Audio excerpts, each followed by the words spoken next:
Here are 5 habits that helped me become a millionaire and how it can help you become the next one. Intro.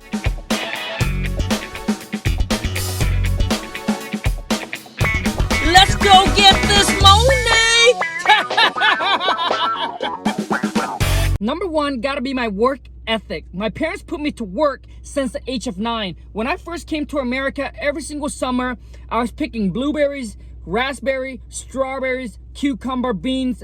I mean, you name it, I probably picked it. It's runs in the Asian culture where they put their kids to work at a young age, basically to discipline them, to show them what it's like to earn that money, the value of it. And I think American, they don't do enough of that, which that's why the new generations, or a lot of American people typically are pretty lazy. I'm not trying to be racist and say Americans. I'm saying that people, even Asians, all right, or different races that came to America, but then the kid is born in America, and then they go with that American culture where they don't put their kids to work, where they don't discipline them, and then they end up being lazy, and they end up wanting everything handed to them. So as I was a kid, you know, I worked pretty hard as a kid. I didn't really have a childhood. Like everyone else, get to go and hang out with their friends during the summertime and go party and things like that. But, you know, because my parent did that to me, I appreciate it. You know, looking back, that's what gave me the work ethic to be able to do what I do today. So when I decided to take on a new journey or a new career or a new business or whatever it is, I just know that there's going to be a lot of work involved, and I am not afraid, all right, to put in tons of hours. I'm not afraid to hustle. I'm not afraid to grind my butt off to achieve what I want. Those that don't have the work ethic, when you make them work a little bit harder, you know, they're like, hey, I just got off my job. I already put in 8 hours. Now you're telling me I got to put in another 3, another 4 hours, you know, for a side hustle or a business that I have to start. And then they do that for a while, and then they give up because it's too much for them. And a lot of them don't even want to think about putting in the work. They just try to think of shortcuts and try to figure out the free way, the easy way to get there. But as a child, you know, growing up, my parents already taught me, whatever you want in life, you have to work for it. And it doesn't come easy, and it doesn't come for free. Because I have that in me, and I was ingrained, you know, by my parents of that, that's why when I come across a hurdle, a struggles, a speed bump, I knew that I can work through it. I knew that I can outwork other people. That's why I'm not afraid to jump into something that people said, oh, it's competitive. No, it's not competitive. It's just a bunch of noise. And listen, anything that can make you a lot of money is competitive. NFT becomes competitive. Crypto becomes competitive. Real estate becomes competitive. But there's just a lot of noise. A lot of people like to talk, all right, but not a lot of doer. So you won't find a lot of doer. You won't find people that's willing to work 12, 13 hours. Why it's really rare to get into the top 3 or 1% earner is because not everybody wants to put in that 12, 13 hours a day to succeed. But if you're willing to do it, you're gonna make the money. When I first jumped into real estate, you know, trying to learn the process of how to fix and flip and how to wholesale and how to buy rental property, I'm putting out an extra 4 to 5 hours a day after my job, after a little side hustle that we got going in tomorrow. So I was working from 5 a.m. all right, all the way into 9 p.m. After that, I would jump onto my computer from 9:30 all the way into midnight to 1 o'clock in the morning, learning how to wholesale real estate. I was watching a bunch of YouTube videos. I pay a boatload of money to go to seminars and coaches and training and all of that. And things didn't just happen. You know, the first 6 months, I struggled really, really hard. But I just keep on putting in the work. I keep on educating myself, and I keep on taking massive action. You gotta understand, nothing works if you don't. Everybody wants more money, better health, better this, more that, but not everybody willing to do more. You see, if you want to have more or achieve more, then you must do more and become more than who you are today, which means you got to put in the WORK. You got to work on yourself, and you got to work on your business to make it better every day. Number 2 is I pray. I pray every single morning when I wake up. I pray, then I go take a shower. I don't talk a whole lot about this because I don't want to come off as being religious and offend anybody, but I do pray each and every single morning.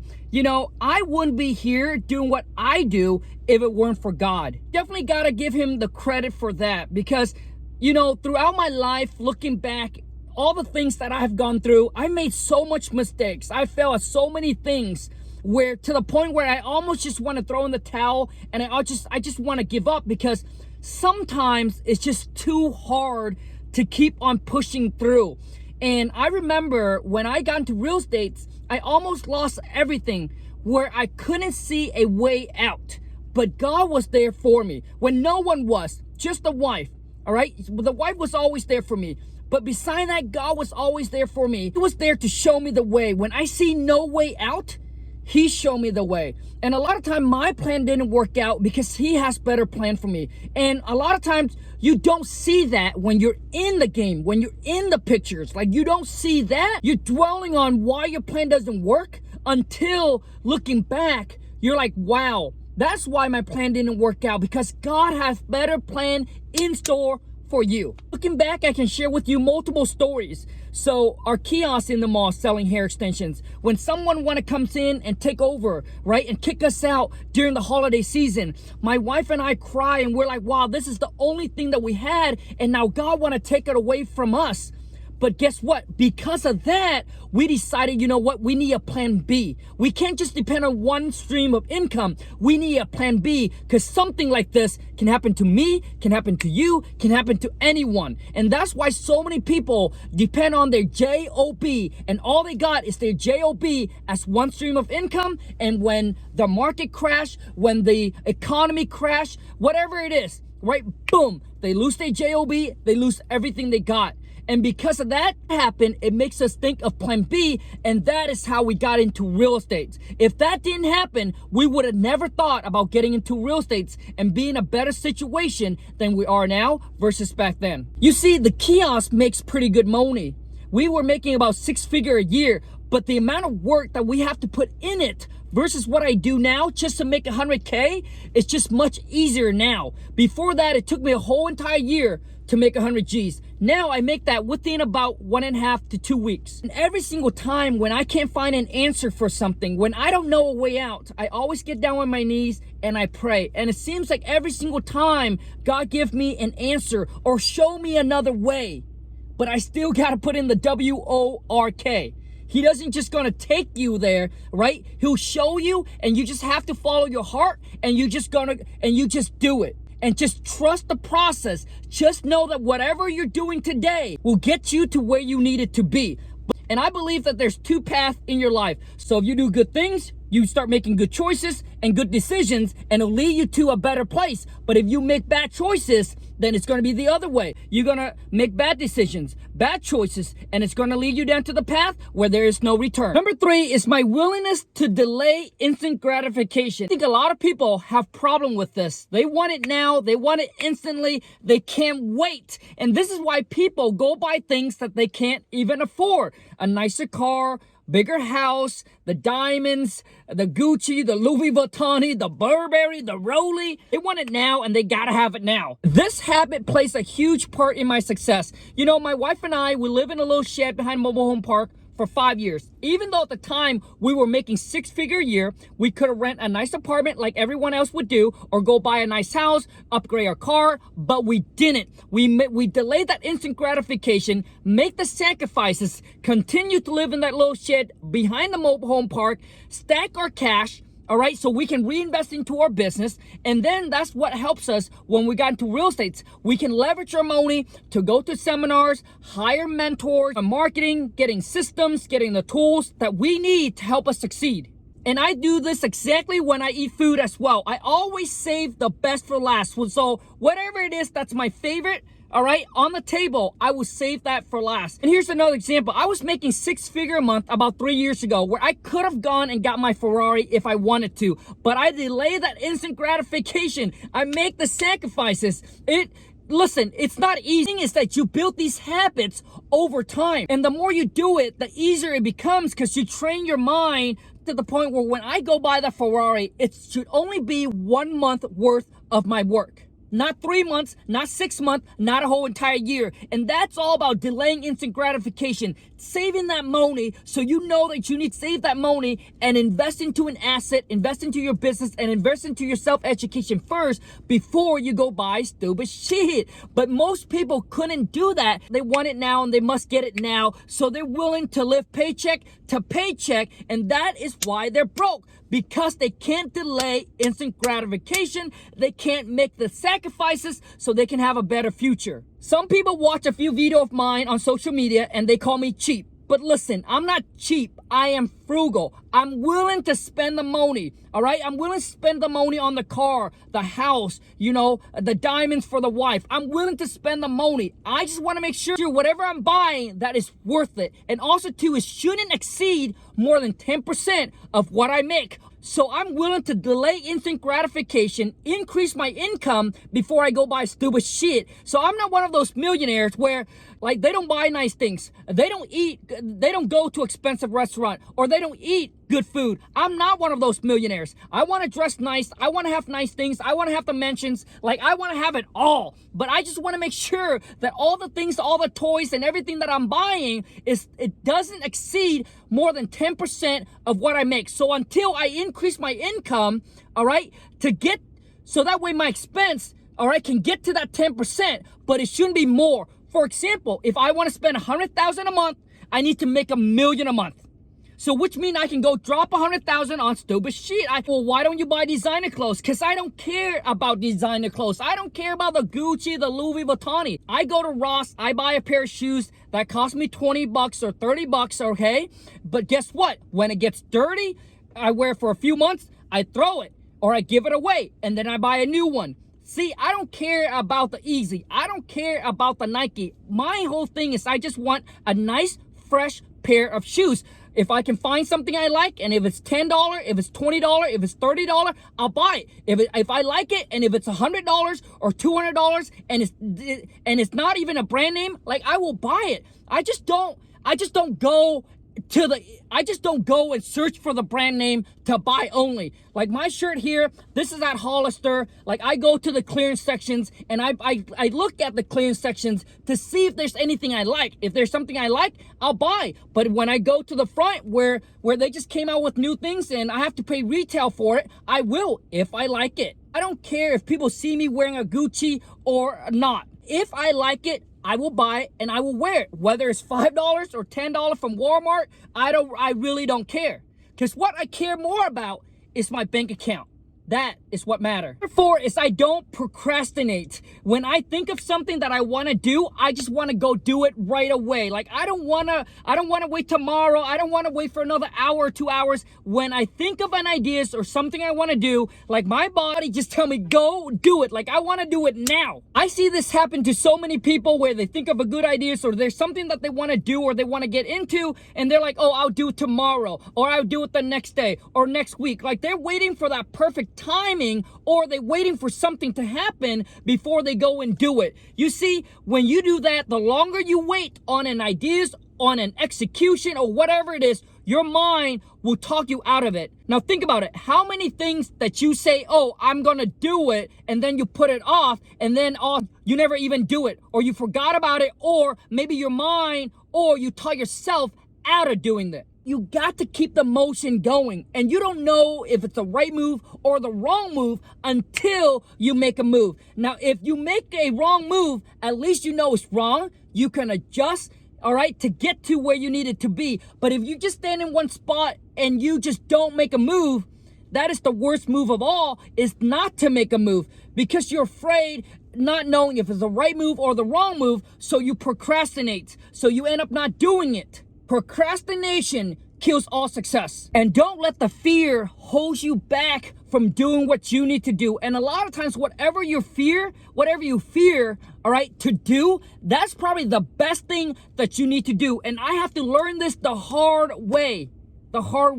So whatever it is that you want to do, I suggest that you do it now and you do it today. And that way, if you keep on training your mind like that, you, my friend, will eventually be an action taker instead of procrastinator. Number 5 is I'm adaptable. So when I first got into real estate, I knew nothing about real estate, but I'm willing to adjust and adapt. I'm willing to go and learn and educate myself about the business.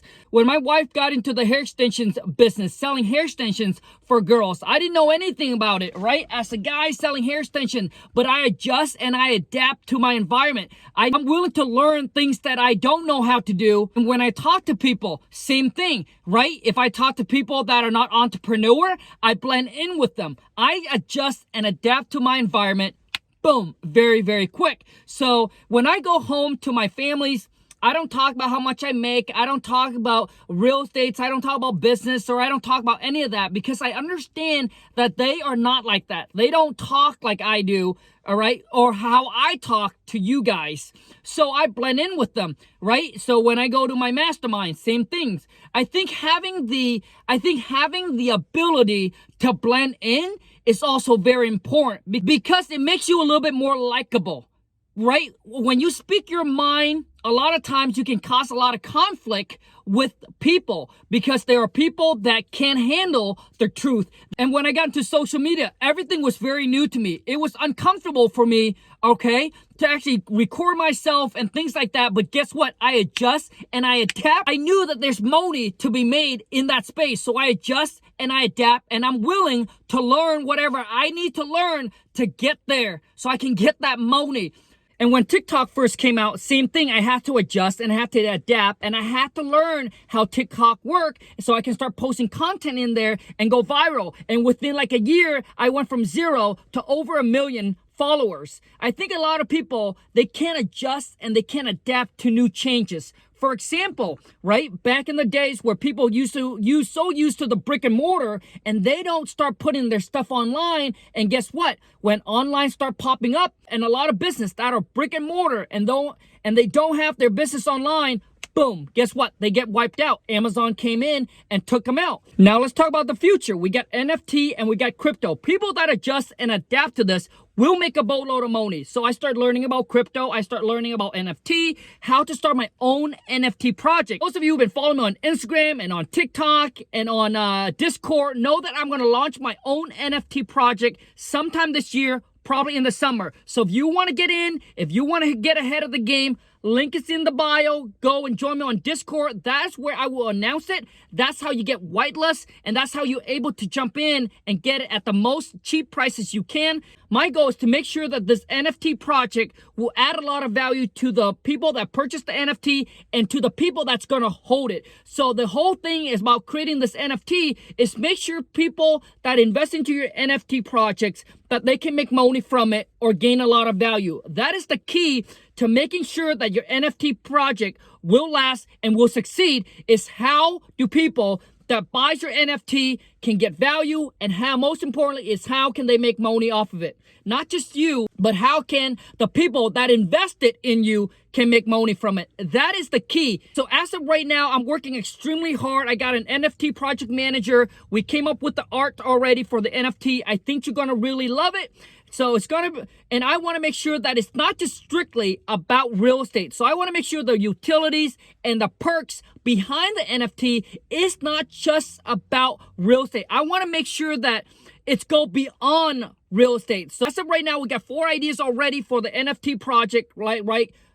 As far as in the perks and what people are going to get from buying these NFT, but I'm open for more ideas of what utilities and what kind of perks I should put into my NFT project. So if you are in the NFT space, comment down below or DM me on my Discord. Let me know some of the good ideas that you have, and if I end up using it, I'm more than happy to pay you for it. But I want to make sure that this is going to be the biggest project that I'm going to be launching and doing this year in 2022. This is a great example of being able to adjust and adapt. You guys, you got to understand, we're moving into the future where everything will be virtual, where eventually one day people will just put on their goggle, they'll sit at home, and they'll be able to get everything that they want. They already got Uber Eats, where boom, one phone call, one push of a button, they can get their food, right? So in the future, people don't have to go anywhere.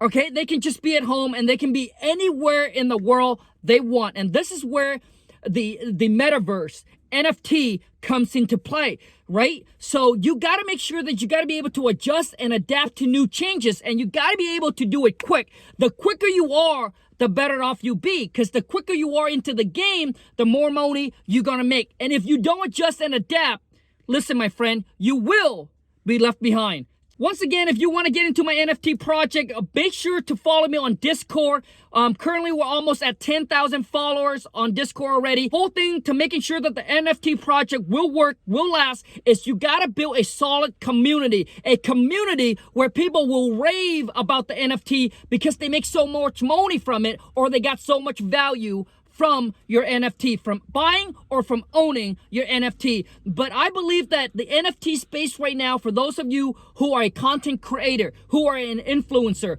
if you launch your own NFT project, and if you do it right, where you have the right perks and the right utilities, I promise you, it'll probably be one of the biggest projects, and it'll make you a boatload of money for you. And for the people who follow you and invested in you, they also make a boatload of money. That is all I got for you. I hope you enjoyed this video, and I hope it does add some value to you. If it does, please show your boy King Khang some love. Boom! Smash that thumbs up. If you're new to the channel, welcome to the Wholesale 2 Million family. Be sure to, boom, smash that subscribe button. Make sure you turn on the bell notification, and leave me a comment down below. Let me know what your goal is for 2022. And until next time, take care and ciao.